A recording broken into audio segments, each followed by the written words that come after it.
Hey, we're really late. I'm really late tonight. Hello, you guys. So, um,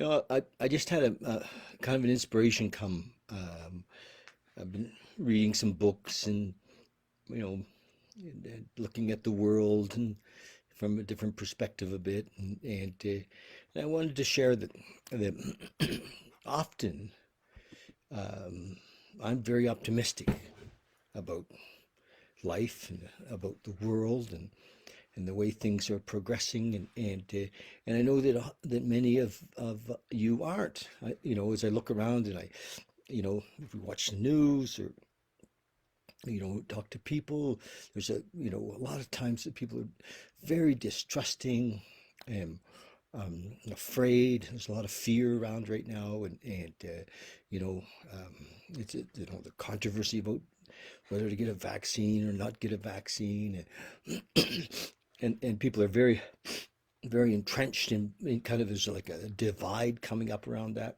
Um, and the answers when for me when I'm working with supporting an addict or an alcoholic in recovery are the same for everyone.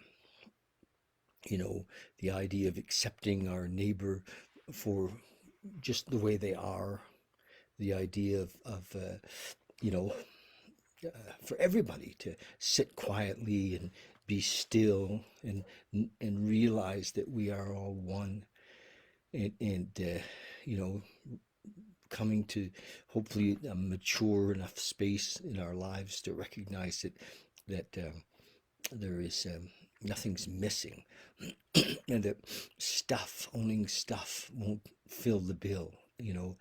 Ugh, I've never had a lot of stuff, but I've had some measure of success in my life, and it didn't matter how big a home I had.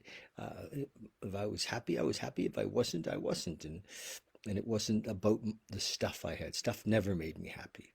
As a matter of fact, sometimes having less stuff has been easier, if you will, and because we get attached to our stuff, and so the idea of a peaceful world, it starts with with you and I. Are we at peace? And the more at peace that we are as individuals, the more that peace grows. It isn't something outside of us. I love Dr. David Hawkins. You know, kind of measured the world in a vibrational, and he had a scale from 0 to 1,000, and 1,000 was Christ consciousness, and the idea of that Christ consciousness of the story of Jesus, and that person who attained Christ consciousness, and or that whatever he was. I mean, we're all sons of God, if that's the truth, and daughters of God, if you will. And Buddha, who reached that consciousness, the difference that's made in the world. So it doesn't take that many of us to really focus on awakening, you know. So and to become personally aware of how fear and guilt and shame and anger keep us in a very low vibration. It doesn't take that many of us to lift the whole world. It really doesn't. There's been many people over the course of time that have really made a huge difference, and you can be one of those people. And I always encourage guys that in recovery, because they have sometimes such they've had rough lives, and when they awaken and they can talk about their stories of youth detention and jails and sexual abuse and all of those things, and how they've kind of come out of that, and they're not carrying that weight or that story or any anger, any guilt from that. They're free of that, but they're great examples, to all of us. And so you can all do that. We can all do that as we look around, and sometimes with pessimism, thinking, oh gosh, the world is going to collapse, the economy is going to collapse, corporations are all taking advantage of us. We've got ourselves painted in a victim painting, so we have to climb out of that victim story and recognize that we're all stars, if you will. Everyone who can hear this, and it has the possibility of being a great leader in love, you know. And I know that sounds a little cliche, but we can be that. You can be that. There's nothing missing. There's no need for complaint, right? So, I mean, complaint begets complaint, right? Love brings love, and so I'm very optimistic. I even though I have a funny story, I'm kind of a big fan of the achievements of Elon Musk, and yet his whole thing about going to Mars is because he thinks we're not going to make it here. And and so we need to be interplanetary. So because and so his hope for us is not so good. And I think it's up to us to prove that that's wrong. You know, and it isn't about our economy, and it isn't about our governments. It's about each individual. And so take the time to look inside. You know, I encourage people to become a spiritual student. Many people have lost their connection with their religions of origin. We were brought up maybe in a Christian faith, and we're not really there anymore, or we're brought up however we were brought up, and we've kind of lost that because many of us were sold a Sunday school idea of that. There's a lot of depth in all of the religions that allow us to really find freedom if we look deep into them, and not fundamentally, but look into the essence of them. There's some beauty there, and there's the answers are there. And I've been reading lately from a little book called the Tao Te Ching, and so for me, I'm reading this just to share with you that there are many paths, right? There are many paths, and this I don't share with you as a teaching that you should follow. I'm not considering that. I'm not trying to sell anybody anything. It just this one book was written by originally by lao-tzu, and lao-tzu is obviously an awakened individual. It's very simple, like the chapter I'm going to read tonight, chapter 12, is 2 paragraphs. It's amazing. And Stephen Mitchell um, did this translation. Get a copy of this. If you're interested in growing in your vibration, if you will, it requires something. It requires some time. I have a friend, Tyler. I said to Tyler that to grow spiritually, which is the answer for us addicts. It really is that we kind of ascend the ladder vibrationally, and at different levels of the ladder as we go up, if you will. This is just a metaphor, but the things that had us in that we were afraid of before disappear. Fear disappears.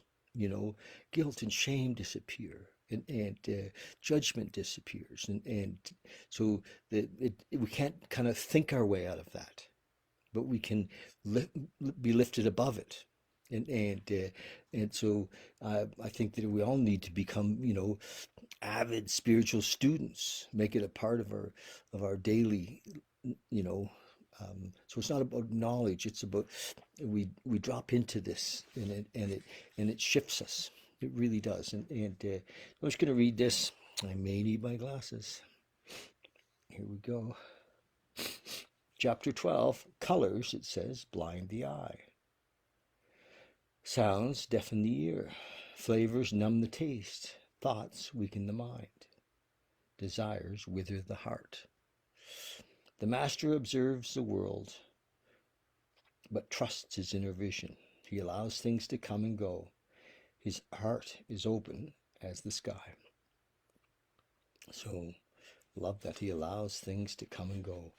Hanging on to stuff is like, so silly, because life is, no matter how old you are, that things come and go. They, that's the way. It really is. And often we mourn. We're like, oh, she left me. Oh, I lost my job. It's all part of the deal, and so we can be at peace with it totally, and because we're always looked after. All right. So, chapter 12, So Stephen Mitchell, at the back of his book, he writes a little bit of of kind of his interpretation of what I just read. So lao-tzu wrote the chapter, or Michael Singer, wrote his rendition of the chapter, chapter 12. It says, colors blind the eye. And what Stephen Mitchell said is, we need space in order to see, silence in order to hear, sleep in order to carry on with our wakefulness. If the scenes are too cluttered with objects, they lose their acuteness and will eventually decay. Desires wither the heart. And he's talking about, these are words from the chapter.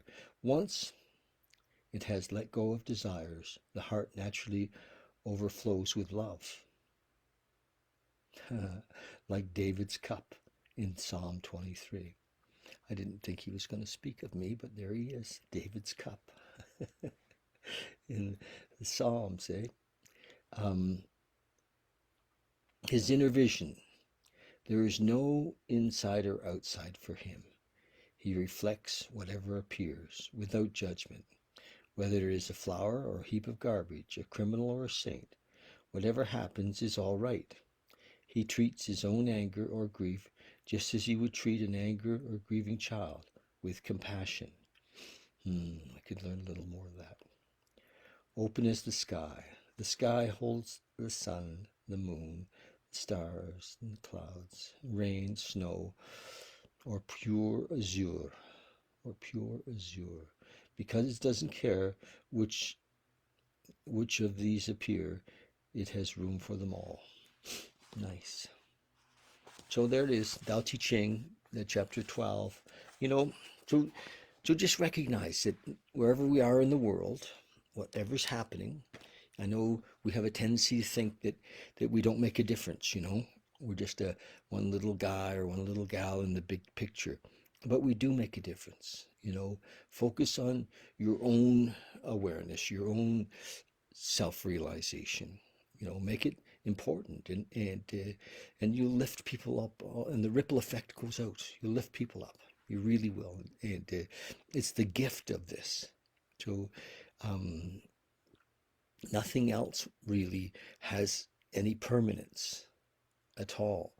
Relationships come and go, people come and go, people die. That's just the way it is. And so we can't hold on to everything. It's all slipping through, robbed by time. The thing, though, that we can have, that it can never be taken away, is this relationship with the moment, with universal intelligence, with God, with love. So make your focus there. So love you guys so much. This is like chapter 12. I've been doing these every day, or trying to catch them every day, and then I post them on my YouTube channel. So if you go there and subscribe and listen to the other, of them, hopefully you'll enjoy them. And there's a little bit of message. I look at this, actually, I'm a student of this. I'm a student of, well, that and other books that I have here, the Bhagavad Gita, of course, and well, it's kind of endless. My 24-hour day book that I have here, my little big book. It's a big book, but it's a little one, pocket one, and my room is cluttered with books. Anyway, love you guys so much. Thank you, and call anytime if you'd like to chat. I'm always open to be there for if you have any questions or any things happening. When you get on this journey of awakening, sometimes it can be a little bumpy, and ego doesn't want really us to awaken. Ego wants to keep us in living in fear and doubt and guilt and shame. So it can be a little bumpy. So if you'd ever like to talk about it, I'm available for that. Okay. Love you. Thank you. Bye. Good night.